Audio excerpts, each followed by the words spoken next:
Hello and welcome to True Guidance Tarot. I'm Adriana Teodoro-Dier. I'm a practicing spiritual medium and intuitive reader. I have a message for Capricorn today. This is a guided message from my guides and from the other side in order to benefit and increase your abundance this week. Let's get started. I can't speak English. Really good, right? We've got the Nine of Cups for the energy presented to you by the universe. This is a strong message of self-fulfillment, really focusing on how you are fulfilled in your own self. And I know that there's a big feeling of self-sufficiency here. That's another thing represented by your card. But the universe is really trying to pull your attention to this in you. So it's not telling you to become something you're not. It's asking you to focus on this aspect of yourself for a certain reason. And why I'm saying this is because Capricorn, it's super weird. You've got the rest of the cards are water cards. That's not usual. But let's keep going. We have the Queen of Cups for the way that you respond to this energy. And so it's almost like this is very strange because this Nine of Pentacles is telling you being present now, feeling the divinity and the abundance and kind of how lucky you are. That's what they're asking you to feel now, but you're going off into a different world. You go off into this world of the subconscious and the seeking and searching. And there's almost like, it's almost like your emotions don't really want to acknowledge the place you're in, the good place that you're in. Your emotions are looking for something else and you're kind of seeking and asking, well, what else is there for me? And so she's desperately trying to receive information, and she's trying to receive that information from the moon and from kind of her psychic vibes.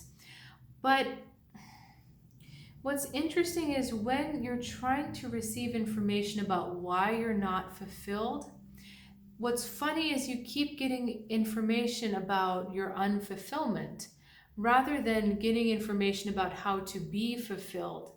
And that's why, part of the reason why I feel like it's really important to focus on the ways in which you are feeling self-fulfilled, because that's going to help attract more self-fulfillment, and then the question takes care of itself. So it's a little bit odd, this descent into your emotions and this emotional questing that you're doing at the moment. It's putting you in this different space away from where would maybe be more beneficial for you. So let's look at the rest of the cards. You know how I was pointing out the moon on this card? Well, guess what your next card is? You've got the moon. The moon going into the Ten of Cups and then ending in the King of Cups. Look at all of this water, 2 cups, and then all the water on the moon card.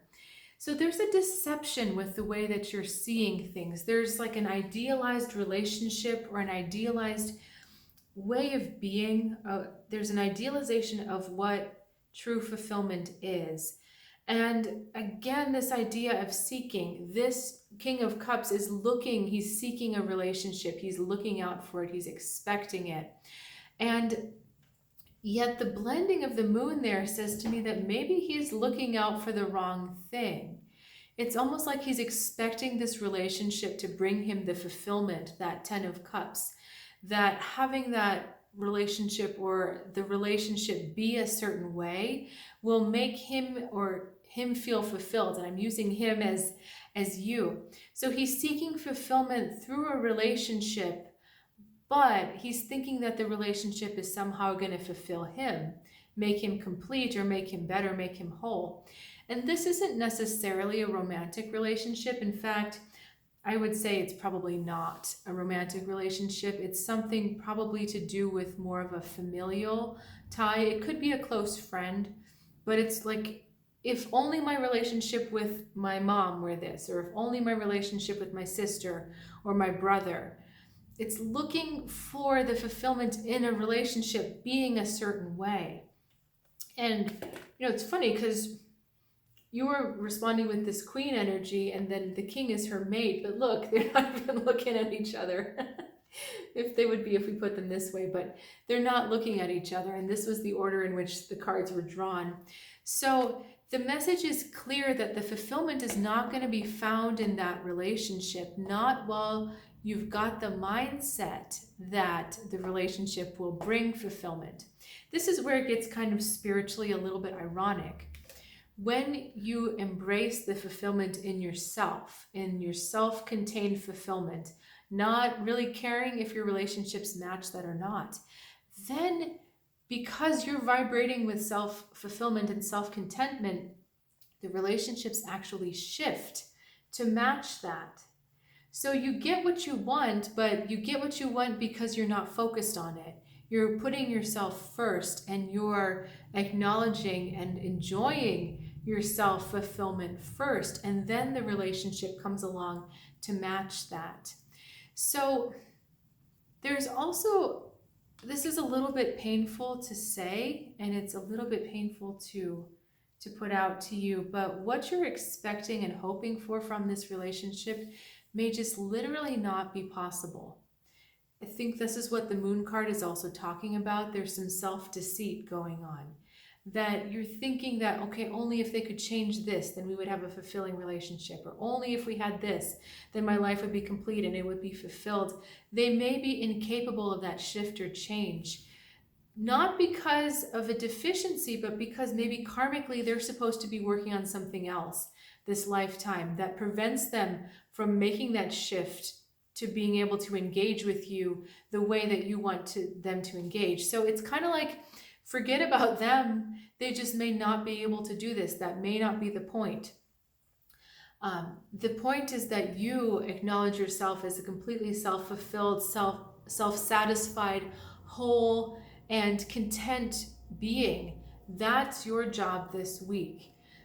Don't delude yourself into thinking that your happiness lies with someone else or in the hands of someone else, because they just may not be able to provide that for you. That just may not be their job in this lifetime.